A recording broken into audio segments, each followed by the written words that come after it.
All right, well, let's go ahead and get started. We are blessed today to have Michael Palmer with us. Professor Palmer is from the UVA Center for Excellence in Teaching, and he is a chemist by training. And he's going to be talking with us today about artificial intelligence, and undoubtedly you all have heard about this. It's been in the media. Some significant breakthroughs have happened in recent months. So, Michael, I thought we would start with a general question just to make sure we all kind of have a sense of where things stand. What is the state of generative artificial intelligence right now as we talk today? As best you know, it's probably changing day by day, but... Right. Am I on here? I think so. Sure. Can you all hear it? Yeah. Sorry. Thank you. First, thank you for the invitation to be here. And I'll begin by also saying humbly, what I say today, while I think it's true, may not be true tomorrow. And the state of this field is just changing so rapidly. It burst onto the scene in November of last year. ChatGPT, OpenAI release of what is known as ChatGPT. Since then, I think the current count is something like 8,000 AI tools around the world. The AIs in every field that you can imagine. The AIs of today are different than maybe what you're used to. You may not know it, but you've been using AI for a long time. Things like Siri, Alexa. Even when you complain on your online purchase on Amazon and you interact with the chat, that's an AI doing that. It's not a person that you're interacting with. The difference, though, is those are known as weak AIs. The newer ones, generative AIs, are known as strong AIs, and they're very so. In the past, it predicts based on a preset defined small set of instructions, if you will. Whereas generative AI doesn't work like that. It doesn't know anything. That it can construct pretty much anything from, essentially it feels like thin air, but it's based on probabilities and patterns and data. One of the really cool things about it is the way it works as the T and the GPT is now a transformer, and transformer is a way for the AI to layer data on top of each other so that it not only knows it can only predict the next word, but it's also looking around and all the patterns around it. It's actually predicting all sorts of stuff at the same time. So it's very powerful. It's trained on vast amount of data, mostly coming from the web these days, although that's not always the case. The initial version, ChatGPT or GPT 3.5, there's a new version, 4.0. 4.0 was trained on 500 times the image. That's how it's done. So there's, in a nutshell, kind of where we are. The AI can do, it can be textual. It can write stories. It can write poems. It can write music lyrics. It can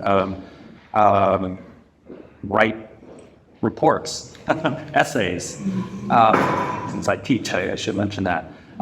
It can, if you've read about video tools like DALL-E and Midsummer, it can create images from text. It can, they're on the verge of being able to create full motion video from AI. So how that works, I would say, show me a scene of a dog by a lake jumping in and swimming around. AI will create that from scratch, show you that video. So it's not limited just to text-based stuff. Any sort of media, any sort of data you can imagine, or can use that in the media. That's great. So it sounds like the game changer this year has been, we're no longer just plugging data into preset algorithms, but we're now using AI that is able to generate images and texts and essays and videos without any preset algorithms. Yes, our voice, right.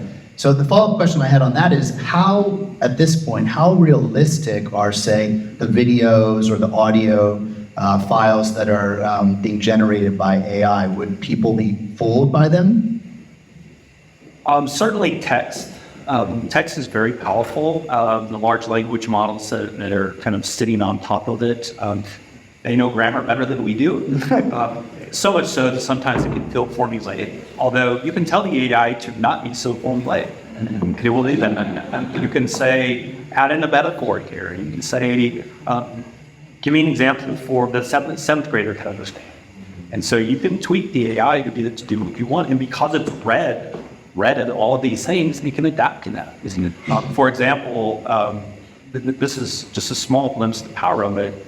As I was preparing for this, I was thinking, well, how do you explain what the transformative piece of that is? And so I asked the AI, say, give me a metaphor that a seventh grader will understand. And it gave me one metaphor about, what was it? Secret journals. So kids were writing in secret journals. I said, okay, give me another one.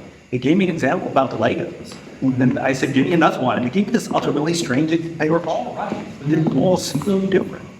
And the power is if you did that, and if you did that, it would give the different answers. It doesn't give the same answer every time because it's seeded different every time. And so depending on where it starts the response or how it's responding to previous things you've said, you get a different response. And so textual writing, it's getting a lot better. It makes mistakes because it doesn't know anything. It's based on patterns. So I teach a course on infinity. And one of the things I had to do early on is say, create a syllabus for this course and suggest some readings, particularly I'm interested in non-Western writers. And it produces great bibliography. I'm like, wow, I've never seen these things before. Guess what? It makes sense. We took part of this author's name and this author's name and it put us together. It looked totally realistic. And the AI sounds confident that you want to believe it. But it makes mistakes. It's called hallucinating. And so the creators of these are trying to improve upon this, and newer tools will actually pull in actual references. But it's not always accurate. And so it can fool people in the wrong ways. Your comment also makes me think about something I saw this week on social media, on Facebook. Somebody put in this, and I think it was into ChatGPT, Jesus flipping over the tables in the temple. And what came back was an image of Jesus doing a spiraling flip over a table. Because it wasn't quite sure what that meant exactly, but amazing that it could generate something like that. It was an image of Jesus, it was an image of the temple, but the action was a little bit different than what was intended. Yeah, the images are interesting. To get photorealistic images, it's hard right now. And so more stylistic, there might be caricatures or things like that. That's really good. I had a hard time at one point limiting the 5 fingers. You have 6 fingers on the hand or, kind of odd stuff like that.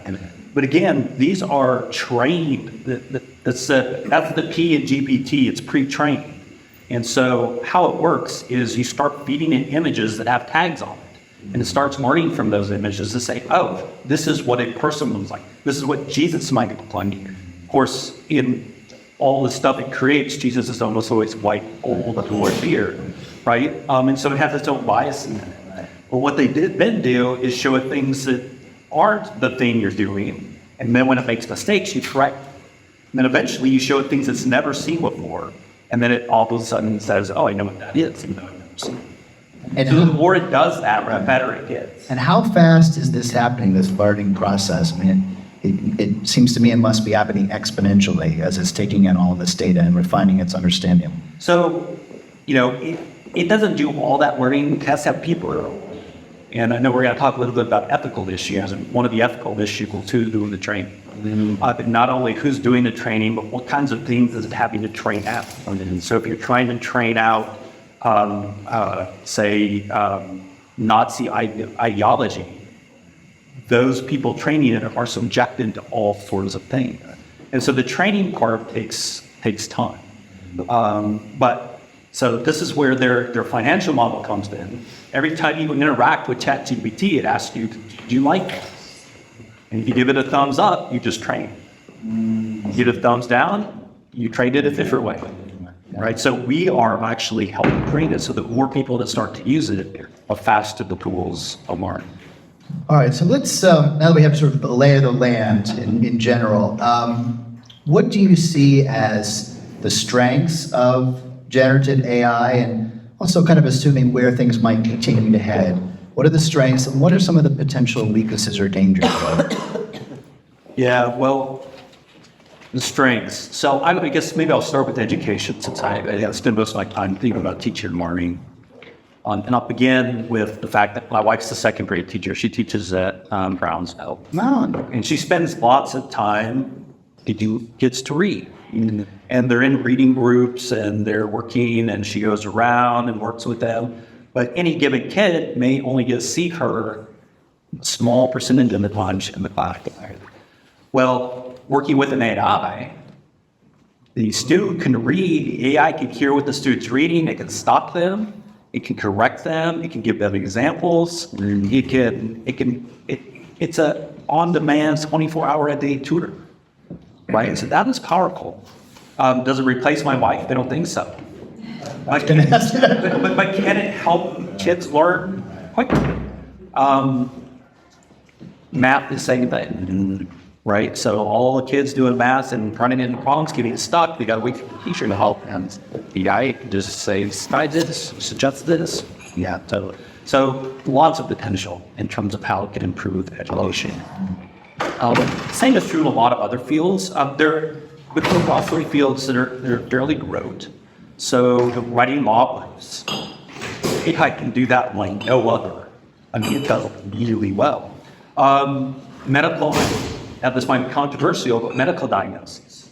You feed the AI tens of millions of x-rays and images and train it on what is breast cancer. It can identify that better than technologists, at least as a first step, and then technologists can go into the problem, right? And so just in the medical field, I think there's huge potential.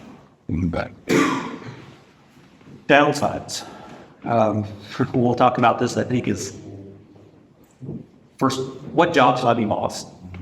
And then how, as a society, do you train people to do the things that the tool can do better? Right? There are a lot of things the tool can do better.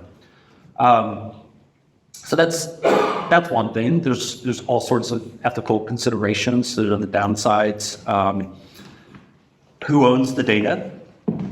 Remember that the AI is learning from other people's work, and a lot of times that work is their intellectual property.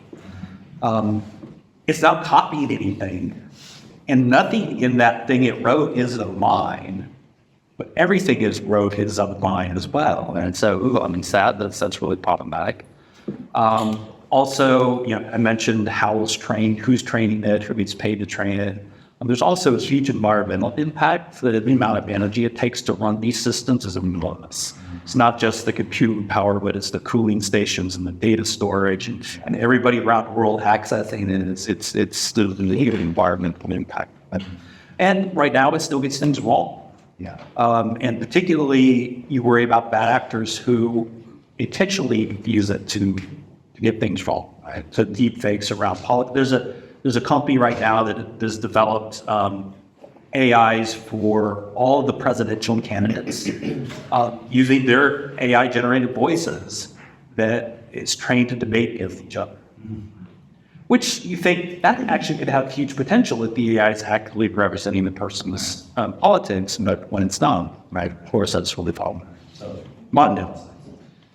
So, given that landscape and some of the pluses and the minuses, how do you think we should think about AI ethically? What sort of ethical framework do you use maybe as you navigate these issues? Yeah, I think you're going to hit on the crux of the problem, which is whose ethics do you train the AI to, right? You can't eliminate bias. No matter who trains it, it's biased in some way. And so most of the companies, at least the big players in the field, have worked really hard to put up guardrails. One of the simplest guardrails, as I mentioned earlier on, is the Nazi test. Can you get the AI to espouse Nazi beliefs? I mean, that's a pretty low bar. And some of the earliest generative AIs failed this. The new ones are actually pretty good. If you ask it to say something sexist or something racist, it will point it out and say, I can't do that. What you're saying is sexist. But there's ways to get the prompts to almost sometimes fool it into doing some things that it's trying not to do. And so it's figuring out how to better set up those rules and guardrails and ensuring that those rules and guardrails are what we as a society think it should be doing. Now, who controls that right now? Big tech controls that. Are they the ones that should be deciding, making those decisions? So in a way, it sounds like we need to have a conversation as a society about what the limits are, what the guardrails are. I think everyone would agree, we don't want AI to generate, repulsive material about Nazism or sexism or racism, but I imagine there could be kind of a fine line where what one person says is problematic, another person says, well, that's just how I look at the world, right?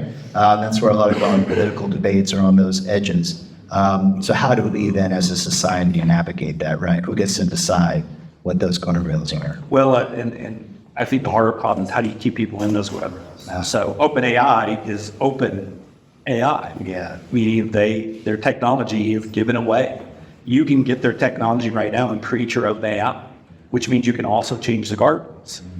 And so you could use it to create pornography. You can have it do anything. And so even if the companies are doing the right thing, how do you stop other people from say that they need technology? How to stop it and isn't it? Now, I understand the government is beginning to reflect on regulations for AI. And of course, this is always challenging for the government because technology moves faster than the government works. Yeah. Do you think the government can really regulate this, or is this something that is just going to be changing and evolving faster than we can ever get a handle on it? To a point, I guess. Mainstream, same as they do with other things. They regulate at a high level tech in many ways already. But again, that's only the things most people see, whereas all the other things, I don't know how you do that with that. It's a Pandoras Box, right? There's in higher ed, there's conversations about should we ban it? Should we not let our students use it? Well, it's like, you can't put the genie back in the bottle. Right? It is here whether you want it to be or not. So, one of the questions is how do you help students use it? How do you help them think about how this works in their future careers? And so yes, there's a government solution. Ideally, it's the tech companies that are actually doing everything correct in it. For the most part, they are right now. But yeah, I don't know how you stop it. There have been a lot of trends in higher ed that involve technology, and none of them have. I don't even pay attention to them. A whole MOOC conversation, all they kind of. This is it. Yeah, it's going to change everything. Yeah, I noticed. I'm a student part time, and I noticed that in the syllabi there was a section about like AI and what you could use and not use in different classes. So it sounds like professors are really wrestling with this too, trying to figure out how can I use this in a way that might be helpful for my class and for their learning, but also prevent people from using it in ways that are going to stymie their learning. They are struggling. And so I work with a lot of faculty and a lot of new faculty. This year, before semester started, we had a bunch of workshops and seminars. Part of it was trying to help raise awareness around Gen AI and its capabilities. And I'll always ask the question, how many of you have heard of this? Right, and they'll raise their hand. How many of you played with it? Most of them have raised their hand. How many of you run your assignments through it? Nobody raises their hand. So that's what you need to go home and do right now. Because you will find this AI can probably complete your assignments and probably in a way that will earn a student enough year at age. Right? So what does that mean? Well, it means you need to think about the types of assignments you're assigning. If a tool can do it that well, is that really what you want your students to be doing? Right? And so in some cases it might be, well, let's just have the AI generate an assignment. Now the students can go in there and fact check it. They can make it better, or they can critique it. And so those are different higher level skills that we want our students to do anyway. Right. And so why not lean into it? At the same time, there are times when, as a professor, I don't want you to use the AI, because what I'm going to ask you to do is actually beneficial for your learning. And so thinking about when is it appropriate, when do you use it, how do you use it, how do you cite it, those are all things I'm trying to do about. And our students too. Right. They're as confused. When can I use it? When I cannot do? When am I not supposed to?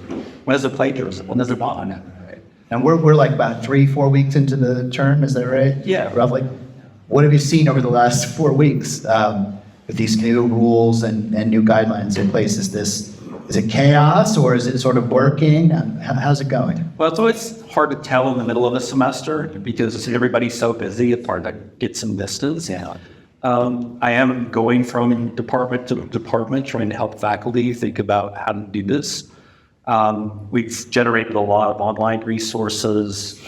Universities, I was set on a university task force, try to think about how does the university approach this technology moving forward. One of the things we're working on is creating a cadre of what they call the AI ambassadors. So we'll train those ambassadors about all the issues with AI, how to use them with the ethical issues, and then they'll go into their departments and schools and help train the faculty. But the speed of the technology, it's just hard to come up with. So just as an example, ChatGPT was released in November. The data it was trained on was from November 2021 and back, meaning it doesn't know anything that's newer. So one of the pieces of advice we're telling faculty is, if you want to AI proof your assignment, ask them about current events. He doesn't know anything about it. Well, there was a spinoff of OpenAI called Anthropic. Their AI is trained on data through early 2023. So, I mean, okay, so we have a narrow window of current events, but the advice we were giving them is no longer new. And so we need to figure out a way to not just, you've learned it, you're done with it, move on. Like, how do we continue to help faculty and students understand where the technology is and the limitation? Before we open up to questions, I imagine you all have lots of questions about AI and how it might be impacting your life and the lives of others. Maybe we can step back for a moment and think about where this might be heading, right? The fact that AI is now generative does seem to be a significant change, a watershed moment in a way of artificial intelligence.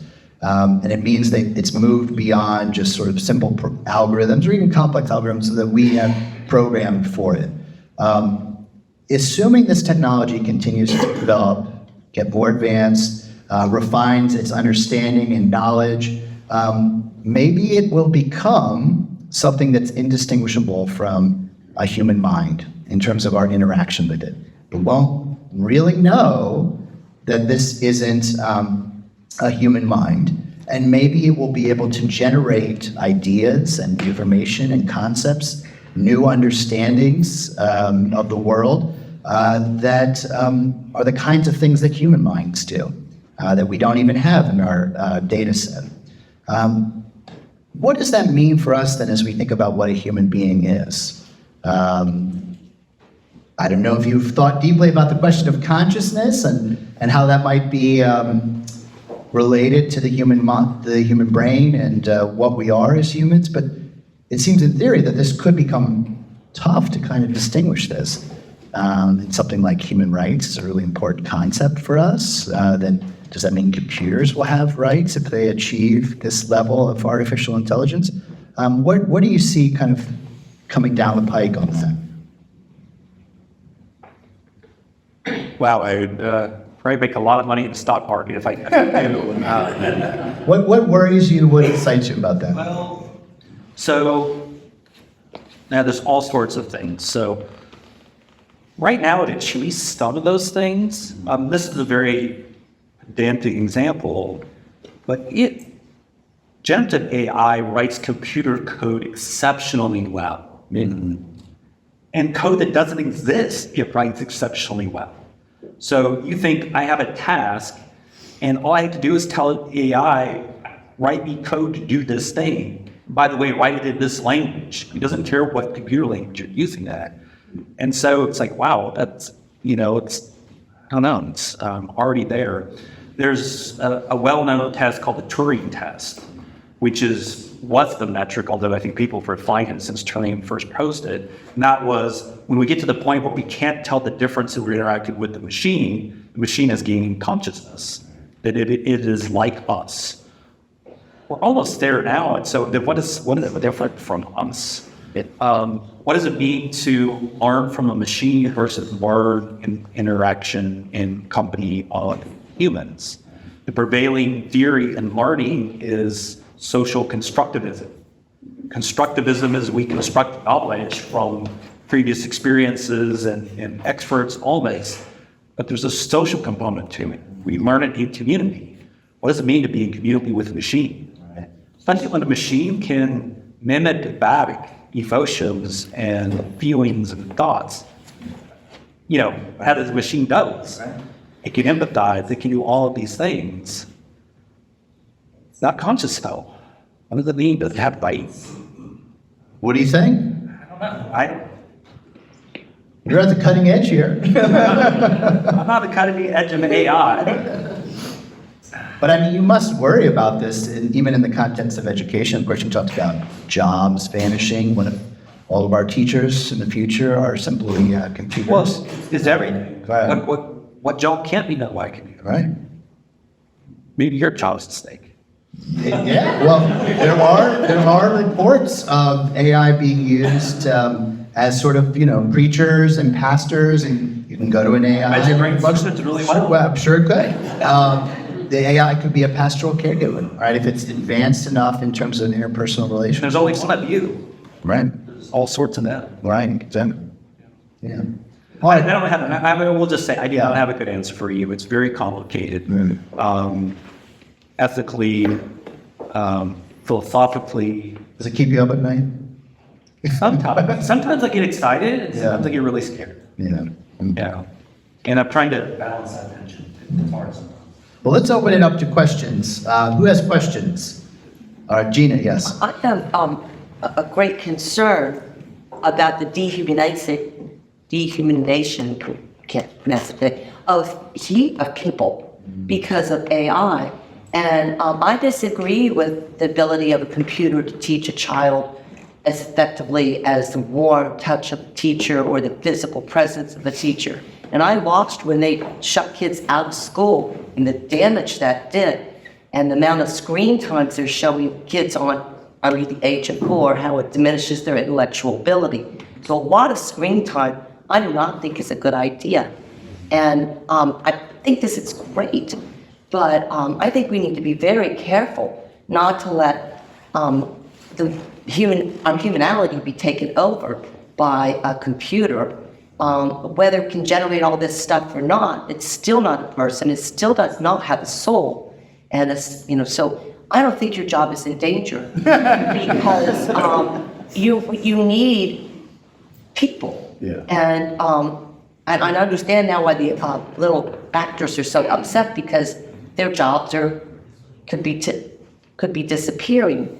Is it wise to be pushing this so much we are such broken people to begin with. We're so full of arrogance and egotism to be creating something this powerful, albeit as good as it is for medical diagnosis, to replace, some of these social things that people do, teachers, preachers, and nurses. I don't think this is a good path for us to go on. And up to this point, I wasn't scared, and now I'm forgetting new things. So it sounds like there's an embodiment issue, Gina, in the sense that learning isn't just having a voice or even an image talk to you. It's an experience with an embodied being. With 3 little kids sitting around in a circle with the teacher, Chris, and applesauce. But you mentioned also, you're talking about should we be doing this? You said Pandora's Box, and maybe that's the best metaphor for this. Can you put it back in the box once you unleash it? You can't put it back in the box, and I agree with you 100% that there is a humans play not just an important, but a crucial role in how we live, right? And how we learn and how we grow and all these things. And so I think this is the tension for me is how do you get the best of both worlds? And how do you let the AI do the things it's really good at? And how do we ensure that humans get to do the things they're really good at? Which are things like compassion and empathy and support and encouragement and all of those things. I'm not sure how it happens, especially because, society these days, people are already so immersed in that phone and that it becomes a replacement for human interaction. The good thing is I see in some cases, younger kids, my daughter's 17, I see her kind of pushing back against that. I was really excited. She went on a study abroad trip and she was not sending any pictures. Like, why aren't you sending any pictures? She said, well, we made a rule that whenever we get together and have dinner or whatever, everybody puts their phone in the middle of the table and all we do is interact with each other, right? So we know the value of it. It's making sure it doesn't get lost in the conversation. Yes, Richard. Yeah, I'd use one of the AIs to write a quick computer program, save me a couple hours of work because it's just something simple that I didn't know how to do. But I think of the AI that we have is really like a really intelligent fourth grade. It knows how to go to the encyclopedia when it has to write a report and sort of copy a bit of this and a bit of that, and it's just copying or regurgitating what has been fed. It's not able to create something that's fundamentally new. And so calling it intelligent really is no meaning. It's just a clever regurgitator in some sense. It can be very clever. So it can synthesize things, maybe, which may or may not make any sense, but there's no intelligence there. It's just, and another thing that, I tried one of these image generators. I imagined some singing and tweaked a little bit. I said, okay, that's kind of fun. Yeah. And then I dumped that back into Google image search. And I could see where it was stealing the image from. I mean, it was pretty easy to say, they used some of, and that was a really simple thing. He said, show me images that are like this. And all of a sudden I could see the ones people were creating. So is intelligence a misnomer for what we're facing now? Well, yeah, I mean, it doesn't know anything. You're exactly right. It is not intelligent in that way. Just to clarify a little, it's not copying any one particular thing. It's building up from nothing based on everything is smarter. So that's why I said if you give it the same prompt 3 times, it's going to give you something different as a time. None of that is its own thinking, but it's not a single source, it's composite. And so the images do start to look similar. But again, the more it's trained on, the more different it gets. Yeah. It's scary though, because some of these images are winning art awards. And so it can do some really sophisticated stuff. Doesn't AI be an artist? doesn't produce anything new. That's debatable. Do we produce anything new? Well, that's what I was wondering about as you were speaking, Richard, is that in a way, we think of a synthesis as intelligence. That's what the generation of new knowledge is, right? It's not as though we're creating things out of nothing. We're taking ideas and concepts and information while putting it in. So With our own voice, right? Maybe that's the new thing. Right. I teach a course on infinity, and one of the stories we read is by Bordings, called The Library of Babel. It's this infinite library of all the combinations of letters of books that could ever be written. So your story's in there, and your story's in there, and the full story of mine is in there. Everything is in there. Students in a class really have this existential moment is, am I ever doing anything new and novel? Right? nothing new under the sun. That's right from the Bible. In many ways, we're all doing the same thing that this non-intelligent thing is doing. But we do have a human component in our own voice that is added to that. It doesn't. Yes, Jeff. So a lot of this conversation sounds like it's a discussion around what to do with the thing that has come out of Pandora's Box. So my question is about the box itself and about why we open the lid, right? And that's a conversation we could spend hours talking about. So I'm going to phrase it this way. From your perspective, the people that were early movers in this space in the generative AIs in particular, why do you think they opened the box? What do you think they wanted to? Why are we here to begin? I mean, I can't guess why they want to. Is it just because it's the next frontier of human exploration, the way that in prior times we went to the North to South Pole, or is it hubris, or is it like did they have an endpoint in mind in terms of something? Yes, I think so. Yes, I mean it's technological innovation and progress. It's in some ways it's the logical next step, right? And so that's companies who are working for profits and things like that. They're thinking of the next step. I think for them, I think this idea of a super intelligence is the goal. This machine with the consciousness. And again, I'm guessing, but that's the natural conclusion of it. Okay. Well, I mean, As sad as that might be. based on what people have said too, it sounds like for us as the church, that's something we need to push back against, that's even the point, right? That's even a goal worth pursuing, that's how we ought to live, yeah. Yes, Dave, back there. Piggybacking on what Richard said about of artificial intelligence, it probably should be referred to more as artificial assimilation.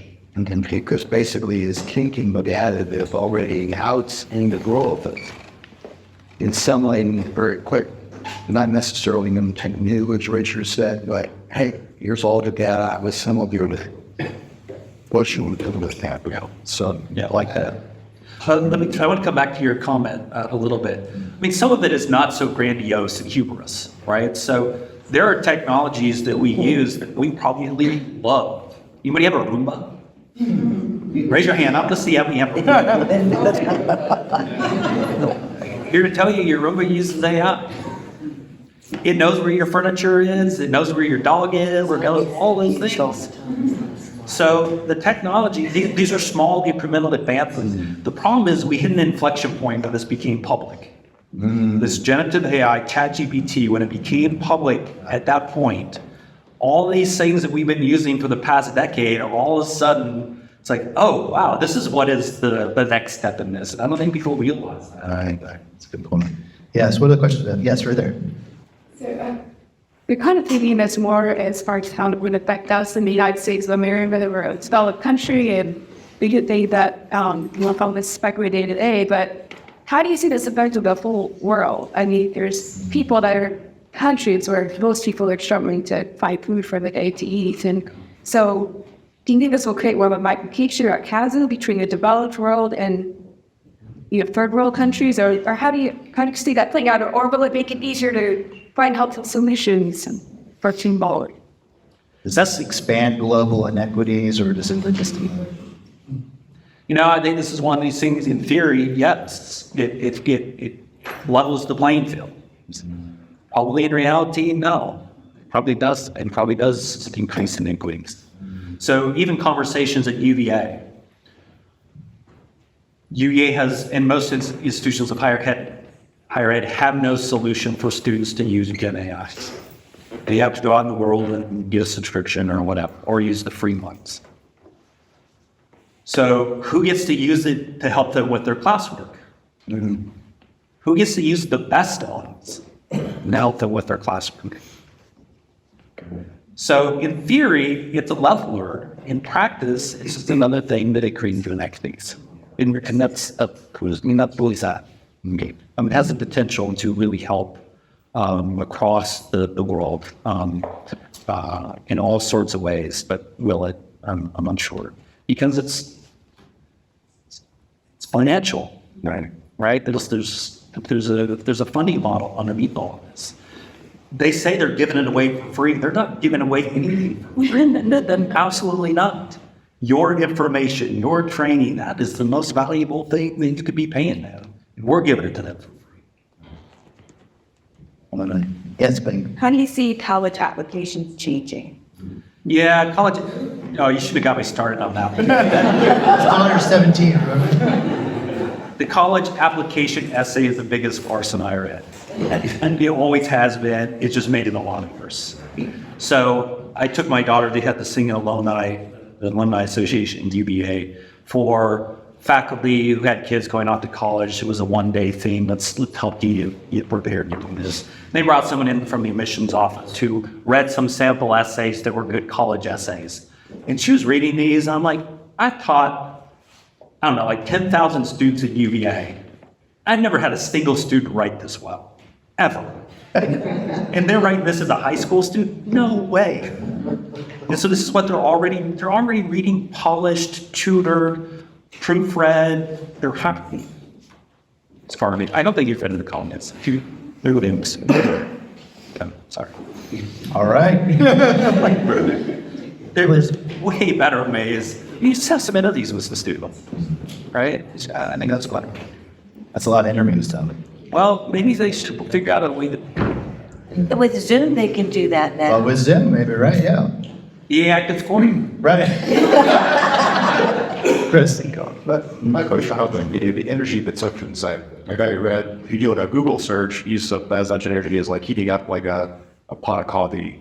I think I read somewhere that the amount of energy consumed for like making a cryptocurrency was comparable to what the airline industry consumes. So it's like tremendous amounts. So like how much energy does it take for ChatGPT or something to make like a one page essay, like single space? First, like a 10 calories you'd spend scribbling it out with a place in the Yeah, energy consumption is difficult, and I think everything you read is misleading. I think it's very similar to the Bitcoin problem because you're using, first you got to train the AI. And so training the AI takes months of pretty intense computing power. The good thing is you only have to train it once until you train it again, right? So there's that. And then anytime you access it, you're going out to server farms and your essay itself is not going to cost a whole lot. So everybody's doing it, and they have, these things are city block large, and they're all over everywhere. And I just read that something like in the next year, they expect to spend over $100 billion in CPUs. Those CPUs not only are using precious metals to build them, but then you got to power them, you got to cool them, you got to store them. So energy costs are just enormous. And I can't give you an exact number, but don't leave it to coffee pot. It's a big number. And so that the energy, then you have all this CO2 emission, right? And how do you Bird. Yeah. So how generative CDTs are there? You know, they competing and they'll eventually merge into one hot dog or, how are they juggling? We're going to get a monopoly in this, or is there competition? Yeah, they're already bifurcating. So OpenAI was the first. As I mentioned, they split into the two companies, OpenAI and Anthropic. Anthropic's tool is called Claude. Claude 2, second version now. Amazon has a AI. Amazon is Bard. Microsoft has their AI. By the way, Microsoft is building it into every Microsoft tool they own. And so, for example, if you have to put together a PowerPoint slide, just tell the AI, here's what I need to talk 15 minutes. I want 5 slides. I want an image heavy. There you go. There's your slide deck. You're building into every one of their tools, even Microsoft Word. So as you're typing your next letter, email, essay, you can just quickly ask the AI to help with word choice or something like that. So I think like a lot of tech industry, you're going to see kind of a breaking off into lots of parts and then a consolidating into a top 3 or 4. All right, let's do one more question. Yes. Sort of quite how to articulate the question. I think you're correct, the genie's out of the bottle. And so a lot of the conversation about what does it mean for society? The question that I think we as a church need to grapple with, how do we respond to these changes? And what is the voice of the church and its faithful people to what is in some ways a new world emerging? So the church is animated by the principle of love, right? Agape, that we ought to be about building up other people, respecting the dignity and worth of all people. All people are made in the image of God. What does a Christian response look like to AI? You're going to have to tell me that. Ask that. What does it look like? I think now is the time to decide what that is. Yeah. It's only going to get worse. And so if you want the AI, if it's truly out of the box and uncontainable, how do you make sure that how it's used is aligned with church beliefs? I think I'm going to I didn't expect an answer. I do think it's the question we need to be thinking. It is, and it's not just the church. It's every facet of life. Right. Whether it's your work life, your social life, and everything, we need to stay. I guess we shouldn't just acquiesce. Say this is inevitable. It may be inevitable, but it's not uncontrollable. So how do we implant on it the values, the belief systems that being hold? Well, maybe one more question. Okay, if it's quick. I was just thinking about it from the point of regulation. The real advantage that AI has is that all the knowledge available to tech giants because of their vast memory storage systems is basically available to them for free. And because it was in the past and no copyrights exist for what was in the past, they can use it to create large language models where thereby they can say, hey, this is a knowledge and we can do whatever we want with it. But don't you think it would be wise to say, hey, what you're doing is actually taking human knowledge but took a lot of effort, and you must pay in some way the humans who created it. Right. So they are doing this right now. Well, they're not doing it. There have been lawsuits filed with this exact same thing, particularly around artists and musicians. You're right. And just suing the AI that they stole their intellectual property. Now, what's going to happen is companies are going to pay for that stuff. A really good example is nothing behind a paywall right now is in the AI. So all these academic journals that sit behind paywalls isn't in there. What is an AI company going to do? They're going to pay for access to that. And now everything that's going to be current, that's research-based, that's by scholars throughout the world are going to be in there. Of course, scholars give up their copyright when they publish. So it's very complicated, but that's what it's going to take is lawsuits to regulate that. Well, Michael, this was very informative, a little terrifying at times, but thought-generating, and clearly we have a lot of work in society to reflect on how we should approach this. Let's give Michael a round of applause.